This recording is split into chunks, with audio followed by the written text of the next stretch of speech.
Hello friends. आज हम लोग बात करेंगे जीएसटी रजिस्ट्रेशन रिवोकेशन के संबंध में।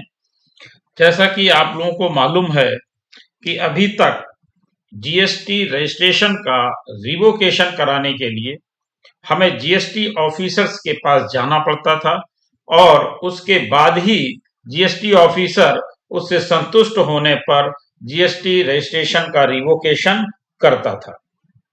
लेकिन आज हम लोग इस विषय पर बात करेंगे कि जीएसटी के रजिस्ट्रेशन रिवोकेशन के लिए अब आपको जीएसटी ऑफिसर के पास जाने की जरूरत नहीं होगी। अब आपका जीएसटी का रजिस्ट्रेशन का जो रिवोकेशन है वो ऑटोमेटिकली होगा, यानी पोर्टल स्वयं कर देगा या पोर्टल पर आप खुद भी कर सकेंगे। उसके लिए ऑफिसर के पास जाने की आवश्यकता नहीं पड़ेगी। लेकिन इस वीडियो को अंत तक देखिएगा, क्योंकि ये सुविधा सभी के लिए नहीं है। ये सुविधा सभी के लिए नहीं है, इसमें कुछ कंडीशंस हैं, इसलिए इसको अंत तक देखिएगा जिससे ये आपको पता चल सके कि ये सुविधा किन लोगों को मिलने वाली है और किन लोगों को मिलने वाली नहीं है।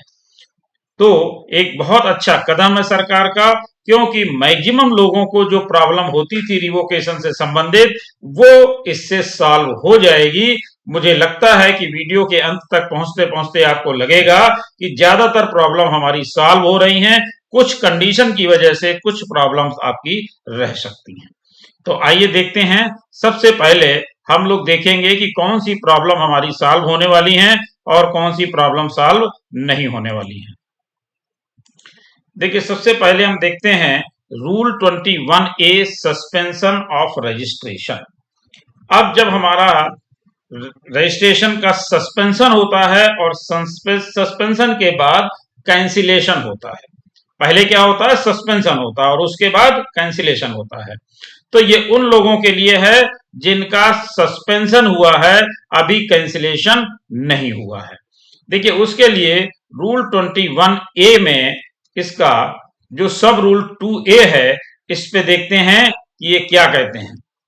2A में where a comparison of the return furnished by a registered person under section 39 with the details of outward supplies furnished is form GSTR1 or the details of inward supplies derived based on the details of outward supplies furnished by his suppliers in their form GSTR1। देखिए, यहां पर ये बात कर रहे हैं कि अगर आपके जीएसटी का रजिस्ट्रेशन सस्पेंड हुआ है, क्यों सस्पेंड हुआ है? क्योंकि अधिकारी को ये पावर दी गई है कि वो ये चेक करे कि आपके GSTR1 और GSTR3B में कोई डिफरेंसेस हैं क्या, या आपके GSTR3B और GSTR2B में कोई डिफरेंसेस हैं क्या, और अगर हैं तो उनको चेक करे और चेक करने के बाद वो आपको सस्पेंशन की नोटिस दे सकता है। और such other analysis as may be carried out on the recommendation of the council, और या ऐसे कोई कारण जो कि काउंसिल ने रिकमेंड किए हों। अब यहां पर बात आ गई कि जो भी रिकमेंडेशंस काउंसिल ने की हैं उसके आधार पर। तो अभी हम लोग इसके बाद बात करेंगे कि काउंसिल ने रिकमेंडेशंस क्या दी हैं। So that there are significant differences or anomalies indicating contravention of the provisions of the act, यानी differences और anomalies अगर पाई जाती हैं तो वो contravention of the provisions of the act माने जाएंगे या rules माने जाएंगे, made thereunder leading to cancellation of registration of the said person, his registration shall be suspended and the said person shall be intimated in form GST REG 31। तो अगर ऐसी कोई परिस्थितियां पाई जाती हैं तो आपका रजिस्ट्रेशन पहले सस्पेंड किया जाएगा और सस्पेंड करने के बाद आपको सूचना दी जाएगी, और सूचना देने के बाद भी आप उसका क्लैरिफिकेशन नहीं करते हैं तो आपका रजिस्ट्रेशन कैंसिल किया जाएगा। तो अभी आपको जब सूचना दी जा रही electronically on the common portal, कहां मिल रही है? Electronically on the common portal और by sending a communication to his email address provided at the time of registration or as amended from time to time. Highlight the said differences and anomalies and asking him to explain within a period of 30 days as to why his registration shall not be cancelled। तो suspension का notice जब आपको दिया जाएगा, जिसमें आपको 30 दिन का समय दिया जाएगा कि 30 दिन के अंदर आप उन चीजों को करेक्ट करें और अपने रजिस्ट्रेशन को कैंसिल होने से बचा लें।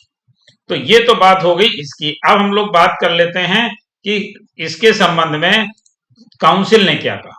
Provisions for automatic revocation of suspension of registration in cases where suspension of registration was done by the system under Rule 21A, Sub Rule 2A of CGST rules for non-compliances in terms of Class B or Class C of subsection 2 of Section 29। अब इन्होंने यहां पर ये तो बोला कि जो आपका रजिस्ट्रेशन रिवोकेशन सस्पेंशन का है मामला, तो सस्पेंशन वाले में क्या करेंगे, वो रिवोकेशन ऑटोमेटिक हो जाएगा। कब हो जाएगा, जब आप कंप्लायंस पूरी करेंगे।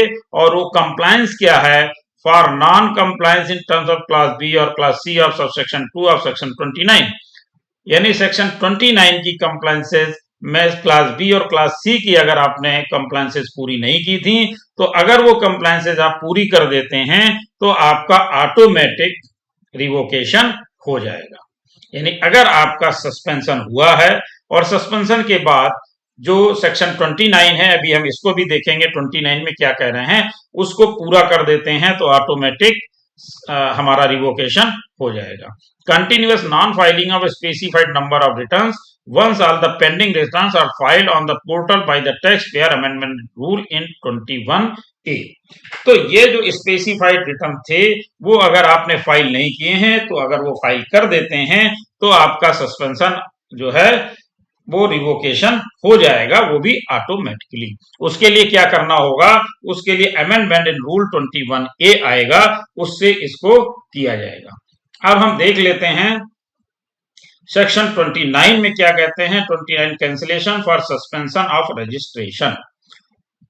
इसका क्लास बी और क्लास सी की बात की गई है। जो क्लास बी और क्लास सी में कवर हो रहे हैं, केवल उन्हीं लोगों का ऑटोमेटिक रिवोकेशन होगा। ये आप बिल्कुल ध्यान दे दीजिए कि किन किन लोगों को ये ऑटोमेटिक रिवोकेशन का फायदा मिलेगा। केवल उन्हीं को मिलेगा जो आपके सेक्शन 29 के क्लास बी और क्लास सी के अंतर्गत आते हैं, मतलब 2 के क्लास सी और क्लास बी के अंतर्गत। सेक्शन 29 सब सेक्शन 2 और क्लास बी और सी। और बी और सी क्या कहता है ये हमें देखना बहुत जरूरी है। A person paying tax under section 10 has not furnished the return for a financial year beyond 3 months from the due date of furnishing the said return. ये है जो कंपोजिशन डीलर हैं, वो अगर 3 महीने तक अपना रिटर्न फाइल नहीं करते हैं तो उनका सस्पेंशन हो जाता है, लेकिन अगर वो फाइल कर देते हैं तो उनका रिवोकेशन ऑटोमेटिकली हो जाएगा। Any registered person other than a person specified in class B has not furnished return for such continuous tax period as may be prescribed। तो जो कंपोजिशन डीलर नहीं है, रेगुलर डीलर हैं, उनके लिए कंटिन्यूअस अगर रिटर्न फाइल नहीं कर रहे हैं तो पिछला रिटर्न अगर फाइल नहीं किया है तो उनका भी सस्पेंशन हो जाएगा।